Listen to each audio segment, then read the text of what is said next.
Hey YouTube, continuing on with BC Rich Week. This is my mockingbird, which I now know what it is. When I was messing about, I found out you can actually find the BC Rich catalogues online now.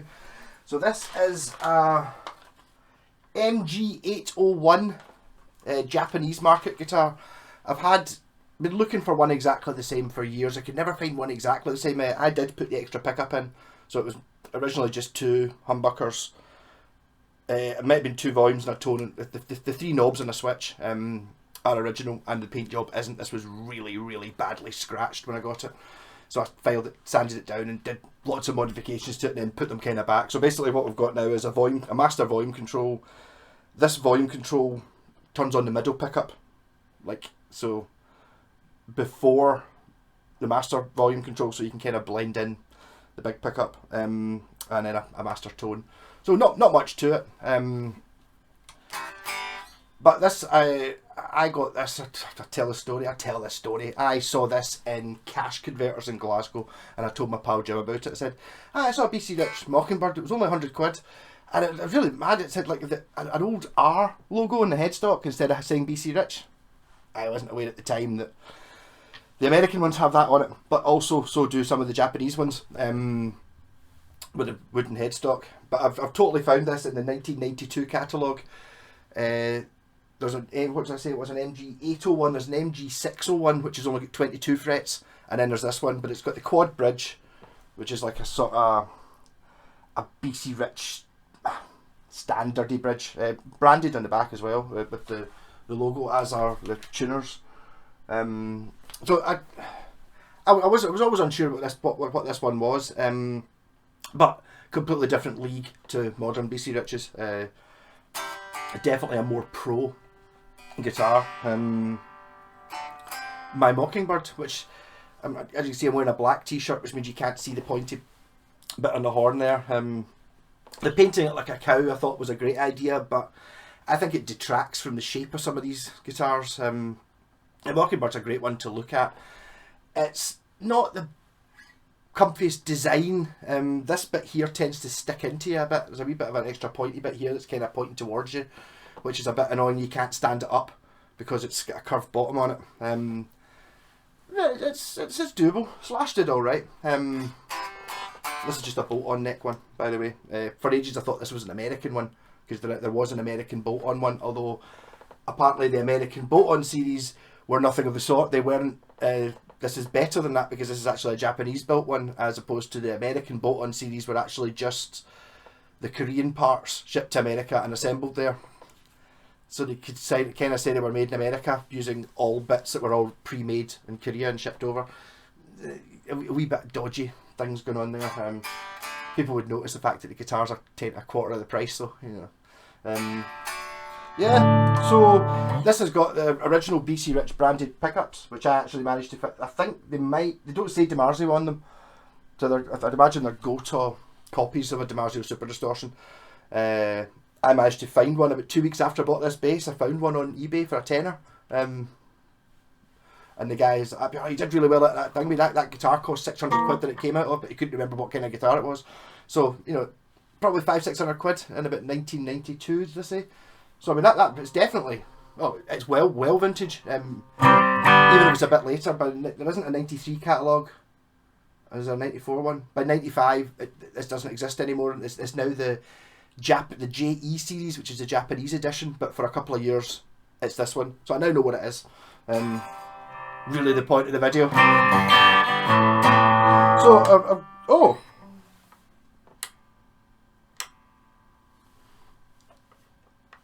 I've got a push-pull pot in it. The BC, I'm really bad with the BC Riches. The three I've got, the wiring's all been altered and a few times, and I don't actually know what that does. Does it maybe put it out of phase? Yeah. So that puts the middle pickup out of phase. I did originally have like 7 switches in this, but it became too much like a synthesizer, so I filled them up. That was kind of why I had to do another paint job on it, to try and hide the fact if I put the angle with the lights hitting off it. Nah, you can't even see it. That's how good a camouflaging job. But I put there was holes in there, because this does actually have the full-size cavity that takes all the switches. So I thought I'll put all the switches in, but I'll put my own version of the switches in. Decided not to.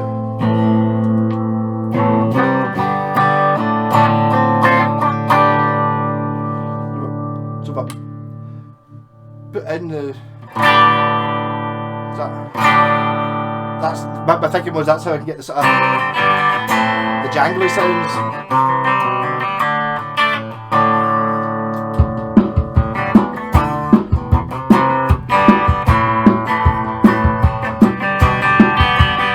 I'm in tune, just out of interest. It doesn't sound like I am.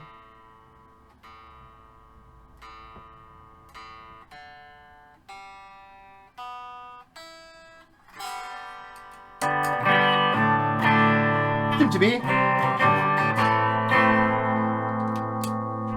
not that button. I'll play the E minor. E minor.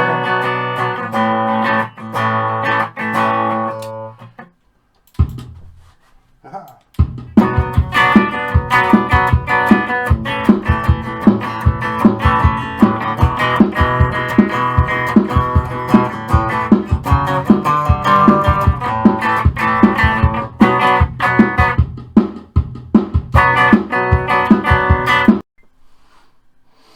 Yeah, camera messed up. So I think it messed up just after I put in the rhythm track, I think. So I can just pick up where I left off maybe.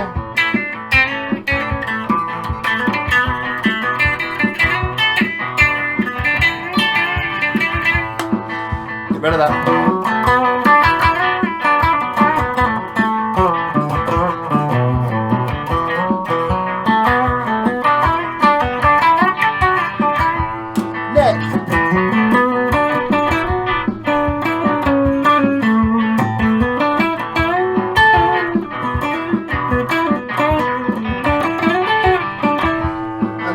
Watch distortion.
Back in the middle, pick up.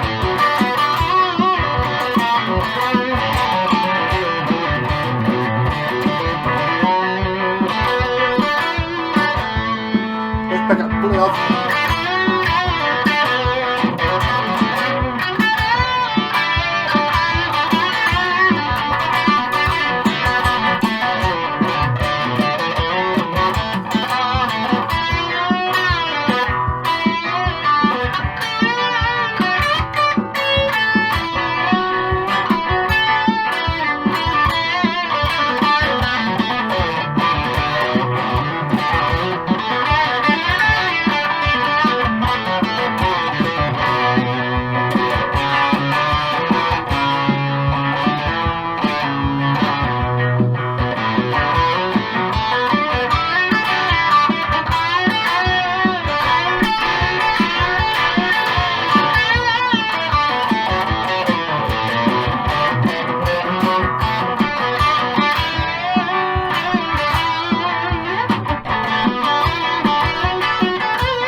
middle. Good, all three pickups though.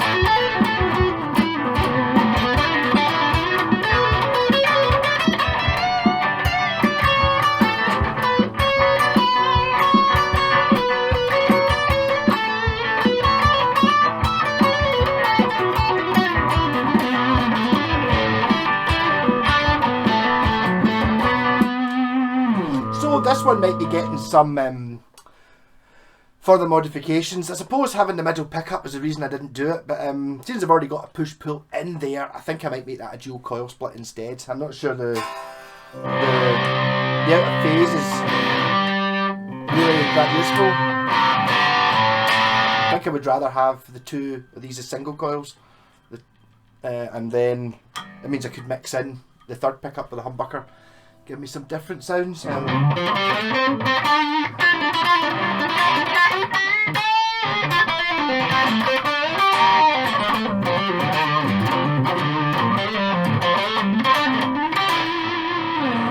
it a bit more like the Mockingbird it should be. I don't think I'm going to put in the proper switches. I did have a Mockingbird, an ST it was called, the one that kind of looks like slashes through neck. Had really good pickups, Rockfield Mafia pickups, and a Floyd Rose on it, and the guitar was crap compared to this. It really was. I did a video which I actually kept private, just bitching about how much better this was than at the time, which was a £900 BC Rich. BC Rich have gone through lots of owners, and the quality goes up and down quite a lot, and the prices go up and down quite a lot. The last decade or so, they seem to have been pushing out, kind of ruining the BC Rich name a little bit by putting out lots of guitars at like 150 quid. Was like I'd say 9 out of 10 BC Riches they sold in the last 20 years were like £150 ones, which is fine because it means you could get your Warlocks. I mean, they're fine guitars, but they don't have the pro level thing which they used to have. Very much so in the 70s anyway, when they were all handmade by Mr. Bernie Rico himself. So that was video 2. I suppose I'll go on to my wave now. I am noticing playing these, really liking them, and it's kind of why I've got them. I occasionally kind of go, why do I get BC Riches? They do play fantastic. They're all 24 fret as well. This is a Gibson scale length, this one, so it's 24 3/4 inch. I'm 90% sure, 99% sure, in fact I'm almost 100% sure. Yeah, 24 3/4. Just since I forgot to do it the pitch, I think it might be at 25. Nope, 24 3/4 as well. What I do know about, don't quote me on this, when you've got a 24 3/4 inch, 24 inch, 24 fret neck, right?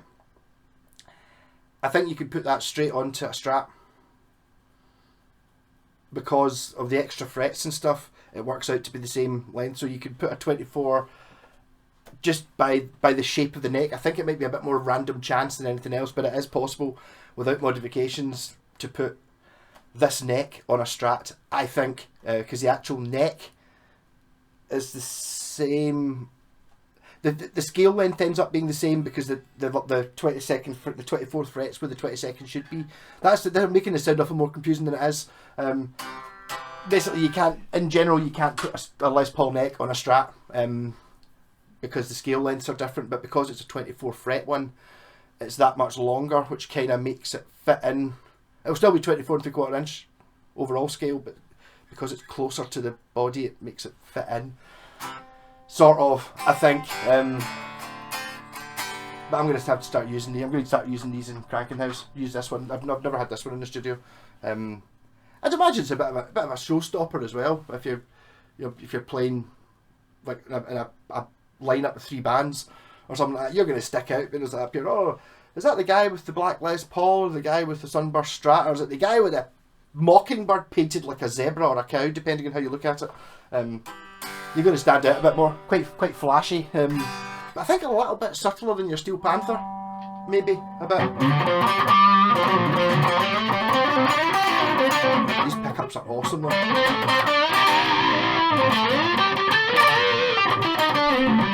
Part of that might be to do with I'm back onto the Laney. We're using the wee PV on the floor there the last week, which I really do rate, but the Laney's a much more expensive amp, sounds better. So I think maybe part of the fact that all these guitars are sounding so good is maybe because I'm back on them. My usual amp. Seems to be lots of sustain going on in this one and the bitch.